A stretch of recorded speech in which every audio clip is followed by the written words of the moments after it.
Hey guys, and welcome to another episode of Ireland Crimes and Mysteries. I want to thank you for joining me today, and if you're a returning listener, I want to say a big thank you for your continued support. If this is your first time listening to my podcast, welcome. It's great to have you on board.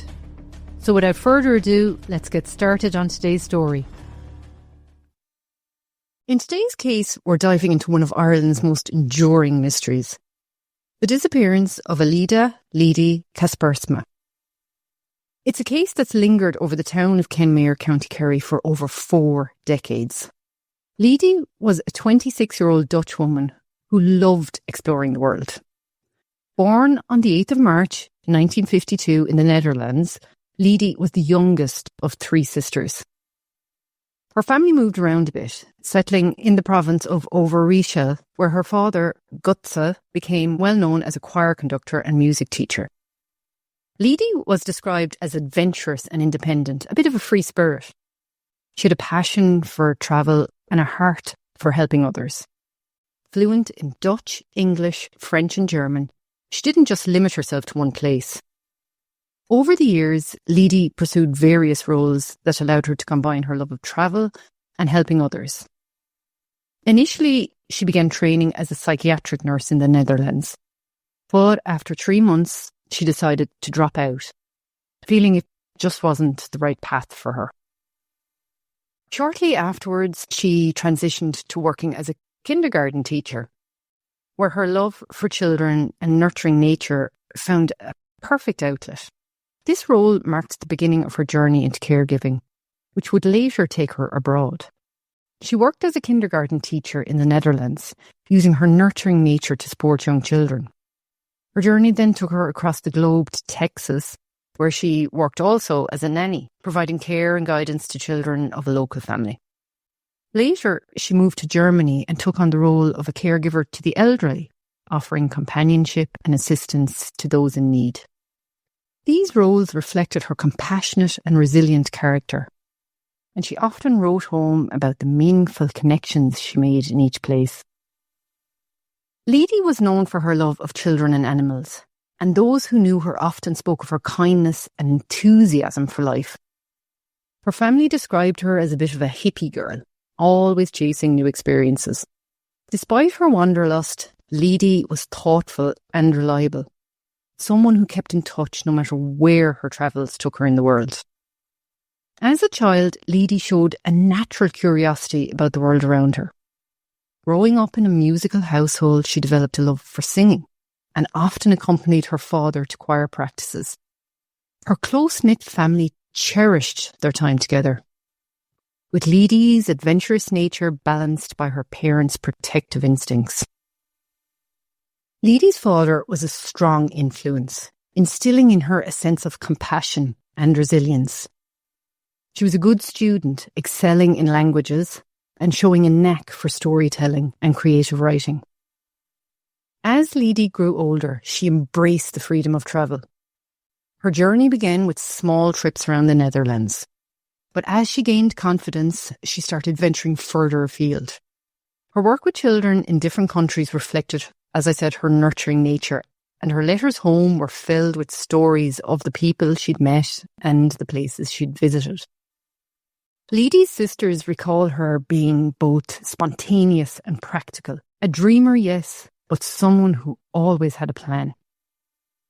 This spirit of adventure and love of connection would eventually lead her to Ireland, where she planned to explore the landscapes and immerse herself in the culture.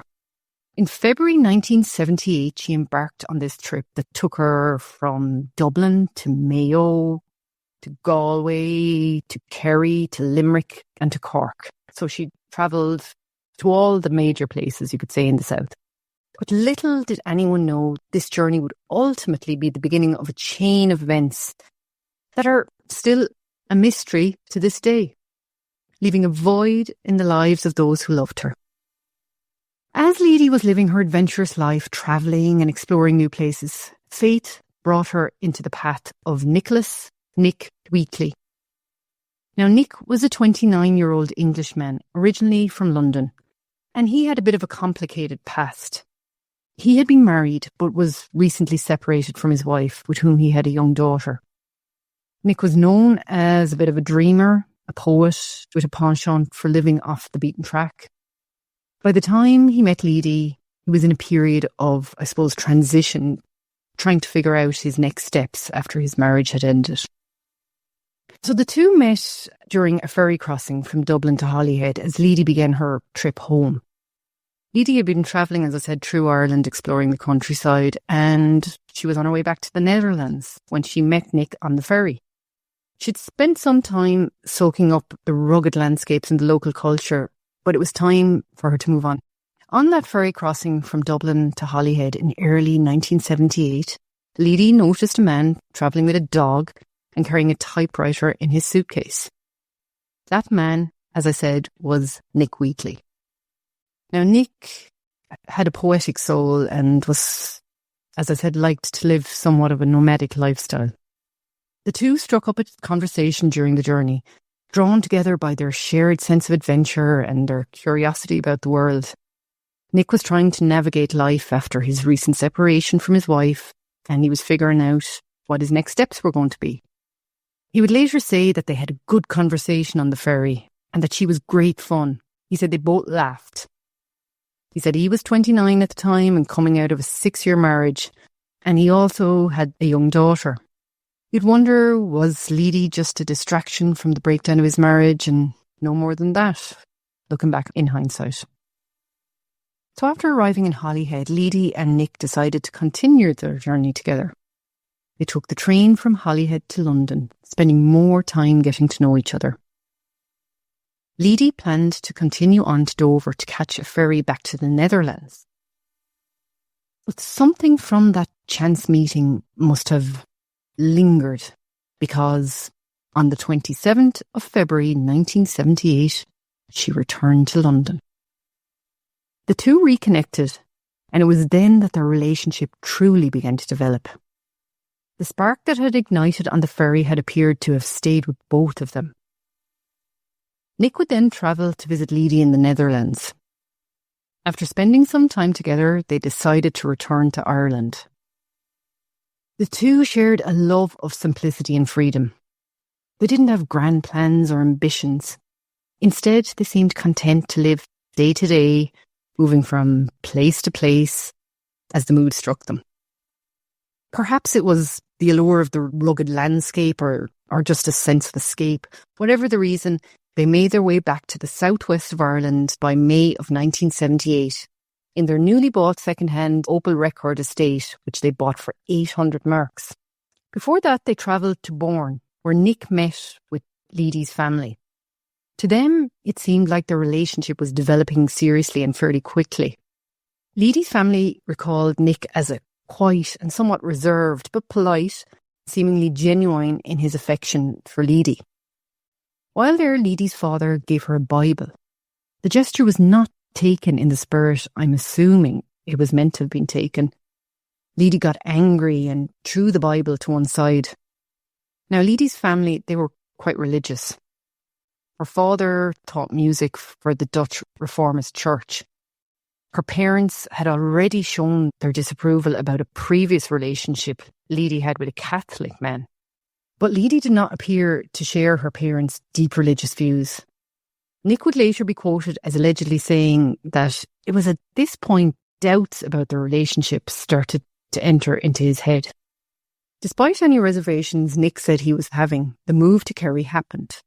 On the 12th of May 1978, they boarded the ferry from Ostend to Dover. When they disembarked, they travelled to Cornwall and visited Nick's parents. Then on the 19th of May, they got on a ferry from Holyhead to Dublin. The ferry, you could say, where they had first encountered each other, only, you could say, a few short months earlier. Nick again spoke about how by now he was really starting to notice how different they were, stating that Leidy was very political with strong left-wing views, whereas he had no political views and was a lot more laid back in his approach to life. Leidy would write several letters home to her parents while on their travels. So whatever happened over the Bible incident did not appear to have any long-term consequences for the relationship between her and her parents. On arrival in Dublin, they stayed with friends of Nick's, Raphael and Pauline Skerritt, in Castleknock. Nick had previously worked for them as a tree surgeon. Leidy, while in Dublin, opened a new Irish bank account with the Allied Irish Bank, or AIB as we call it, and lodged £10 into the account, which was a nice little bit of money back in the late 70s. They bought a tent, sorted through their stuff, leaving some belongings at the skirts, and then on the 28th of May, they left Dublin. Destination, Kerry. Initially, they stayed with another friend of Nick's, pitching a tent on his land. They would stay there for a few weeks while Nick made some money helping bale hay before moving on. They settled in Kenmare, County Kerry, a small but charming town that had, by the 1970s, become a bit of a gathering spot for young travellers, those, I suppose, seeking a more rustic, off-the-grid lifestyle. They pitched their tent on the lands of Andrew and Sissy Woods at a place called Erneen. This was about 9 kilometres from Kenmare town. The Woods were also friends of Nick's, and they didn't seem to mind the couple setting up camp on their property. Now, Nick did appear to have a lot of friends living in Ireland. Leidy and Nick lived simply during those weeks. They had minimal belongings, and their lifestyle was very much in tune with nature. Locals who met them described them as a quiet, seemingly happy couple who mostly kept to themselves. While Nick took some odd jobs in the area, Leidy enjoyed the freedom of wandering the countryside and writing letters back home. In her letters, she described the beauty of the area, mentioning how much she enjoyed the peacefulness and the simplicity of life there. Leidy seemed to be soaking in the experience, even as underlying tensions were beginning to build between her and Nick. The couple's relationship began to show visible strain as Nick became increasingly preoccupied with thoughts of leaving Kenmare, feeling that he and Leidy were simply too different as people. According to Nick himself, the realisation was that they fundamentally had different outlooks and lifestyles. As the weeks went on, Nick grew more vocal about wanting to leave Kenmare and go back to Dublin to stay with his friends. At some point, he brought up the subject directly to Leidy, expressing his need to return and his desire to reconnect with his family back in England. According to reports, Nick was the one who made the decision to end the relationship. He told Leidy that he planned to return to Dublin to stay with friends. Initially, Leidy refused to accept this. She struggled with the reality of the breakup and expressed her reluctance to let go. Seeing that she was finding it hard to come to terms with this decision, Nick wrote her a note explicitly stating that the relationship was over. This seemed to be the turning point, and from that moment on, Leidy's demeanour changed. As I said, at first she didn't want to accept this decision. But friends and locals who saw them during this time period noted that she seemed visibly upset and struggled to come to terms with the breakup. However, after getting the note and as the days passed, it appears that she slowly began to accept the reality of the situation. Leidy's sisters would later explain that this reaction was typical of her. She'd initially resisted change, but would eventually accept it when it became inevitable. Those who observed them noted Leidy remained outwardly calm after that period. But friends of the couple later recalled that she seemed more introspective in the days that followed. In a show of acceptance, Leidy reportedly helped Nick organise his belongings and even prepared his clothes for travel. By this stage, there was no obvious tension between them. But there was a notable sense of sadness kind of hanging over the camp. Nick appeared somewhat distant, as if already mentally preparing himself to leave. To the locals who saw them, there was an air of quiet resignation, as if both of them knew that their relationship had reached its natural conclusion. According to those who interacted with them during this period, Nick made it clear that he planned to leave Kenmare and go back to Dublin, where he had stayed with friends before. Leidy, on the other hand, seemed more settled and had even made plans to move into a room at the Woods' house once Nick left. She discussed this arrangement with the Woods, indicating that she intended to stay in the area and make a life for herself independently. Leidy's letters to her family remained optimistic, filled with anecdotes about her walks, the friendly locals, and the stunning natural beauty surrounding her. There was no indication that she felt threatened or uneasy. Even as Nick prepared to leave, Leidy seemed focused on finding her own way forward in Ireland. Now this takes us to the 2nd of July 1978. What happened next remains one of the most baffling mysteries in Irish true crime history. On the morning of Monday, the 2nd of July 1978, Leidy and Nick left the Woods property and drove into Kenmare in Nick's Opel Rekord estate car. The reason for going to town was, according to Nick, to pick up some supplies ahead of his planned journey to Dublin the following day.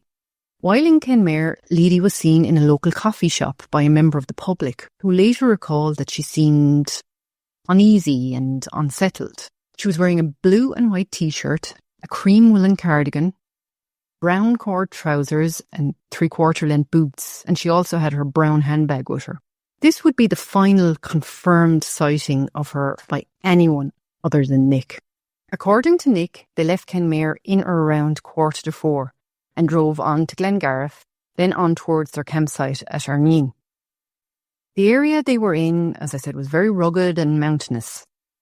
Just a few kilometres from the Woods property, Leidy allegedly told Nick, this is all according to Nick, we obviously don't have Leidy's side of the story, so everything I'm telling you is from his point of view. So Leidy allegedly told Nick to stop the car and she would get out. He assumed she was just going to go for a walk through some of the fields back to the campsite. He said she looked him in the eyes and she gave him a big kiss on the lips before getting out of the car and walking back down the lane they had just driven up. That stretch of road was bordered by rugged terrain, thick hedgerows, open fields, and very little foot traffic or nearby housing, so it was very isolated. He said this was the last time he saw Leidy. Nick drove back to the Woods' house, arriving, he said, around 4:30 p.m. Nick didn't wear a watch, so it was all surmising, expecting Leidy to appear soon afterwards. When she failed to appear after an hour, he said he did get a little bit concerned, and he was really starting to worry by nightfall. That night he headed back into Kenmare. He went around to all the various pubs, looking to see if she was in any of them. Obviously she wasn't. He checked with some friends to see had she gone to stay with them, but there was still no sign of Leidy. He said at this point he just assumed she was staying somewhere else, like a B&B or something. Now Nick was supposed to head to Dublin the following day, but it appears from some of the stuff I read that he stayed around the area for a little bit longer, a few days longer, and then that he headed off to Dublin as planned a few days later, despite the fact that there was still no sign of Leidy. And there's nothing to say, well, actually he didn't report her missing at this stage either. Now while in Dublin, I read in some areas that his ex-wife and his daughter came to visit him. He would later say, I was a young man in my 20s and very naive, holding out hope that maybe, just maybe, there might be a chance that we could get back together. This all seems very strange to me, that this is what he's thinking about, whether he's in his 20s or not, when his latest girlfriend is missing. And he was technically the last person to see her. I just find that very strange. Apparently then, after an unspecified period of time, Nick rang the Woods to see if Leidy had returned. That's another thing I find strange. Sorry, now I keep interrupting. Did they not wonder where she was when she didn't return with Nick and then continued to be absent from that day forward? Was nobody worried about her whereabouts at all? I mean, now, Leidy was last seen that day, the 2nd of July, walking away from the car. She reportedly only had about 80 pence in her bag. Her passport was back at the Woods house, so she wasn't going to be leaving the country. Actually, most of her belongings that she would have needed if she was leaving were at the Woods house, because she was going to be moving in there. She was moving into one of their rooms, as I said. So along with her passport, her glasses were back there. She was wearing contact lenses that day, and they would have only lasted for the day. And obviously they would have had to come out that night, and her cleaning kit as well was back at the house. You know, so Her sister did say that she would not have been able to see without either her contact lenses or her glasses. And speaking of her sister, back in the Netherlands, Leidy's family had no idea she was missing. Nobody had told them. She was known, though, to keep in regular touch, as you knew, as I told you, usually sending letters or postcards, and always did so during her travels. When no contact came, concern began to grow. Leidy's mother's 60th birthday fell on July the 17th, 1978, and the silence that came from Leidy on that most important occasion was deeply out of character for her. Her parents and her siblings were growing increasingly uneasy. Her mother sent a telegram addressed to Leidy at the Woods' home in Kenmare, and the message just simply read, "Where is Leidy? We are uneasy." By that stage, she had already been missing for over 2 weeks. It was not until the 25th of July, 1978, 23 days after she was last seen, that Nick Wheatley returned to Kenmare. Upon arriving and finding no trace of Leidy, he finally went to the Garda station in Kenmare to report her missing. I mean, this delay would significantly hinder any potential early stage investigation. When questioned by the Gardaí, Nick repeated the account he would later give to the press, that Leidy had asked to be let out of the car on the 2nd of July, kissed him and walked away down the road. He claimed he believed she needed time alone and he had no reason to suspect anything was wrong. Gardaí took his statement, but they faced an uphill battle. With 3 weeks of lost time, they had no fresh leads, no active scene to examine and no immediate witnesses. The road where she had been last seen was a rural stretch with little traffic. Any trace of her movements, footprints, discarded items, signs of a struggle would have been lost to time and weather. When Nick finally did report Leidy missing on the 25th of July, Gardaí in Kenmare opened an official missing persons file. But they are, as I said, already 3 weeks behind. The delay created immediate obstacles. There was no active scene, no fresh trail to follow, and no sign of Leidy or of what had happened to her in the remote area where she was last seen. Officers conducted interviews with locals and began searching the surrounding terrain, focusing on the stretch of mountain road where Nick claimed he dropped her off. The road itself was narrow and flanked with thick vegetation, boggy ground and low stone walls. The terrain between Erneen and Kenmare, as I said, was rural, hilly and lightly trafficked, an area where someone could, in theory, vanish without being noticed. But this search produced nothing. Leidy's belongings were still in her tent, and her passport and her glasses and her contact lenses were all back where she'd left them. As I said, she'd worn the contacts daily and considered glasses as an essential. There was no way she would have been able to see properly without them, her sister Nellie said.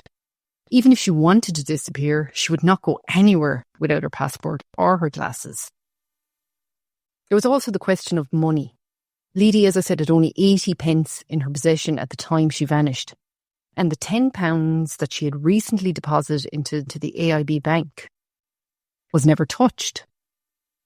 Despite the lack of physical clues, Gardaí tried to reconstruct her last movements, but they found no one other than Nick who had seen her after she left the cafe in Kenmare. The car she travelled in, Nick's Opel Record Estate, was also no longer available for examination. Its whereabouts were unknown. It had apparently either been sold or scrapped before the Gardaí even began looking for it. The investigation quickly came to centre on Nick Wheatley. He was the last person to see Leidy alive. He admitted they had recently split up. He admitted she had been emotional, and yet he had waited more than 3 weeks to say anything. Nick was interviewed at length by Gardaí. He was not placed under arrest, but his story was treated with scepticism. He told Gardaí that when Leidy asked to get out of the car, he saw it as a sign that she just needed space. "I just thought she wanted time on her own," he said later. "She got out of the car, she kissed me and started walking back down the road. I never saw her again." The Kaspersma family was devastated. Leidy's 2 older sisters, Tinka and Nellie, and her brother-in-law Hans, travelled to Ireland in 1979 to speak to the Gardaí and to investigate for themselves. They met resistance. We felt shut out, Hans told the Irish Independent. People who knew Nick would not speak to us. One of them, the Woods family, would not even allow us onto the land where Leidy had been staying. That was deeply suspicious. The family never believed that Leidy had simply walked away. Her father said plainly, she was not the kind of girl who would disappear. She would never do that to us. Something terrible happened to her. Her sister Tinka echoed this sentiment decades later in a Dutch interview. At first we hoped she was just travelling, but as time passed we knew. Someone did something to her. I am convinced of that. Nick Wheatley, for his part, maintained his version of events and denied any wrongdoing.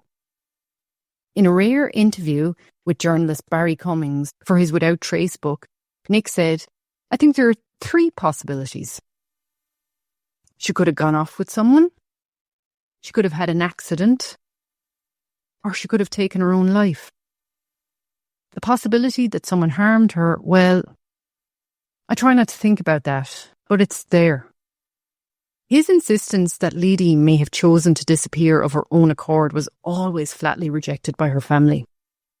She would never leave without saying goodbye, Nellie said. She always stayed in contact.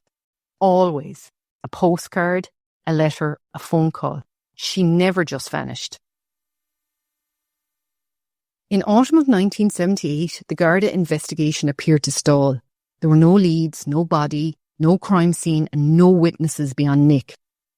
No formal suspects were named, but quietly investigators from the Dublin Murder Squad were sent to Kerry in early 1979 to conduct a deeper inquiry. An unusual move that hinted at the direction Gardaí were now taking it. They were treating it as a possible homicide. But there were still no arrests, no charges, no explanation. In March 1979, nearly 8 months after Leidy vanished, a full-scale search was finally launched in the mountains around Kenmare. Kerry Mountain Rescue joined the effort. Volunteers and Gardaí swept the hills, forests and fields near Erneen using search dogs and line searches. But nothing was found. By the end of the 70s, Leidy Kaspersma's disappearance had faded from the headlines. But it never faded from the minds of her family or those closest to her. Despite the initial Garda investigation, the involvement of the murder squad and the extensive land searches, no answers emerged. No body was found and no charges were brought. Nick Wheatley remained the last known person to see her alive and suspicion lingered.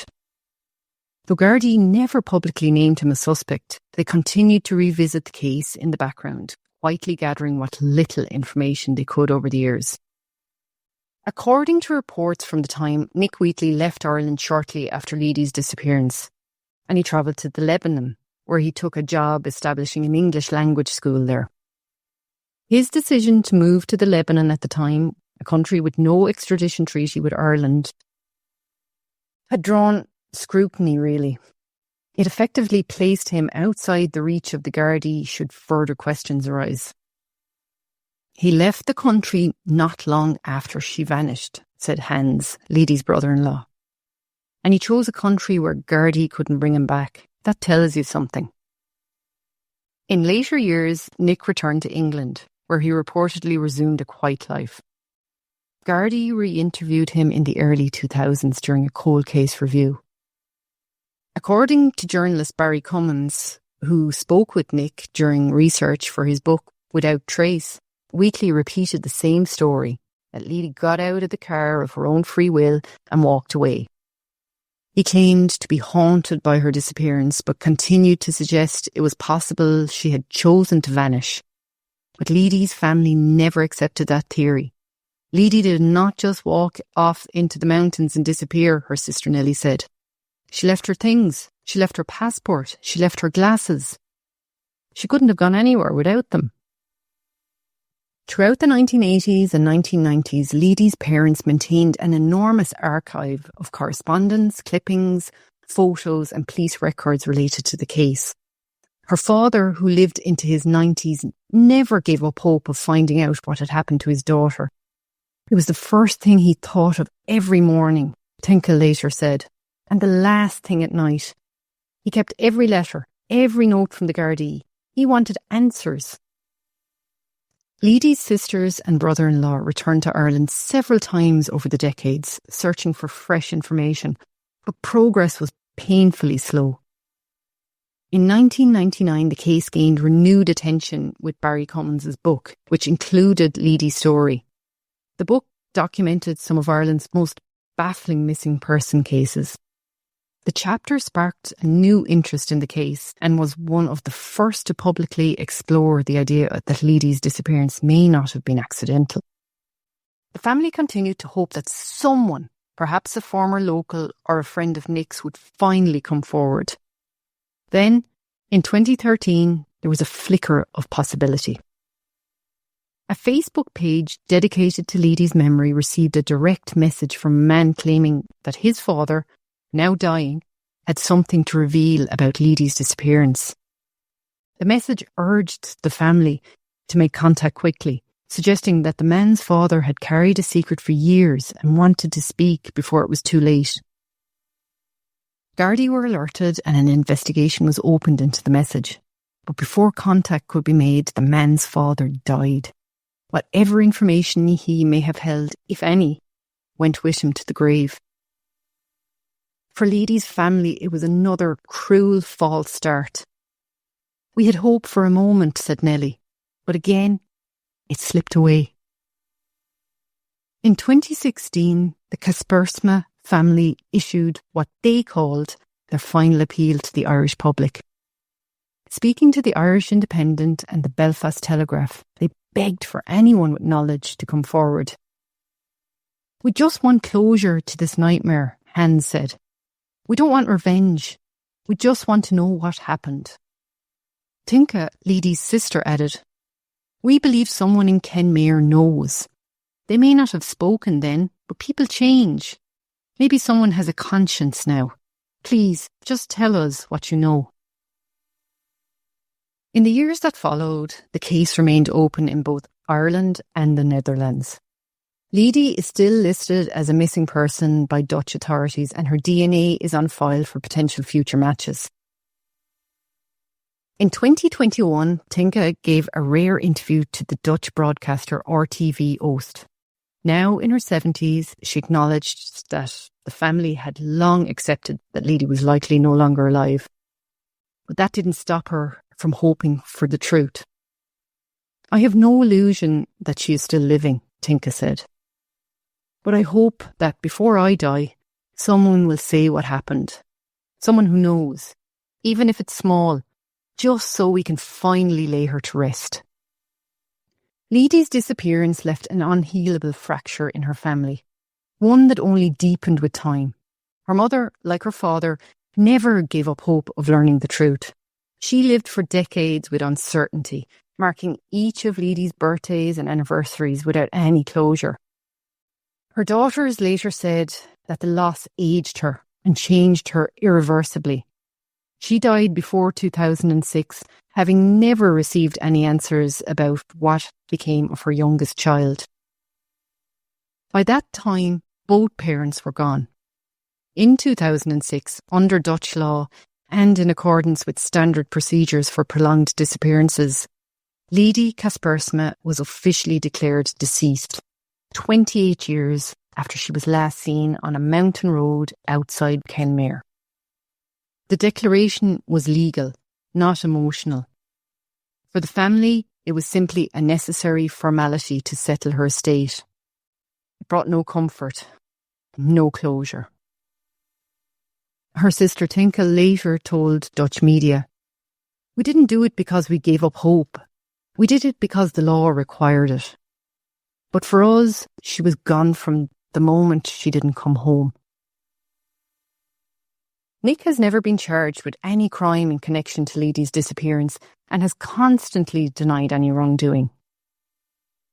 As of the most recent reports, Nick Wheatley is believed to be still living in the UK. He has not spoken publicly about the case in recent years. It's hard to imagine what it's like for a family to live for nearly 5 decades with no answers, No body, no grave, no closure, just silence and the weight of not knowing. Leidy Kaspersma was a real person, a daughter, a sister-in-law, a kind, open-hearted woman who loved children, languages, travel, and the simple beauty of life. She wasn't reckless, she wasn't naive, and she didn't just wander off. Something happened to her on that mountain road outside Kenmare on the 2nd of July 1978, and someone knows what that is. Her family have never asked for revenge, only the truth.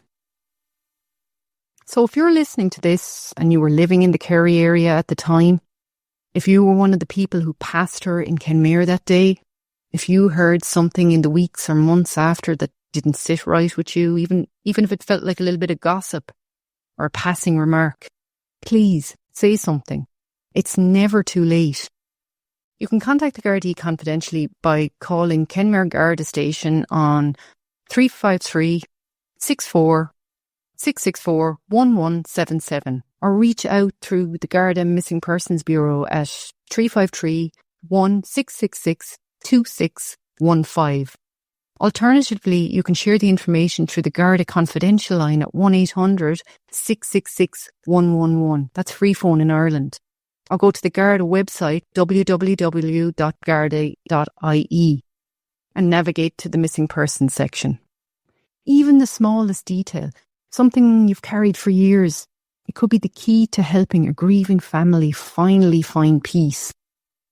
Because silence doesn't protect the innocent, and Leidy deserves the truth. So guys, that's it for today's episode of the Ireland Crimes and Mysteries podcast. Again, thanks for your listenership, and don't forget to subscribe to the show and hit that auto download so you never miss an episode. Until the next time, keep your eyes open and your mind curious. This podcast has been compiled from information gathered in the public sphere, like news articles, documentaries, and open source material that can be found on the web. Everything in this podcast is alleged unless a conviction has taken place.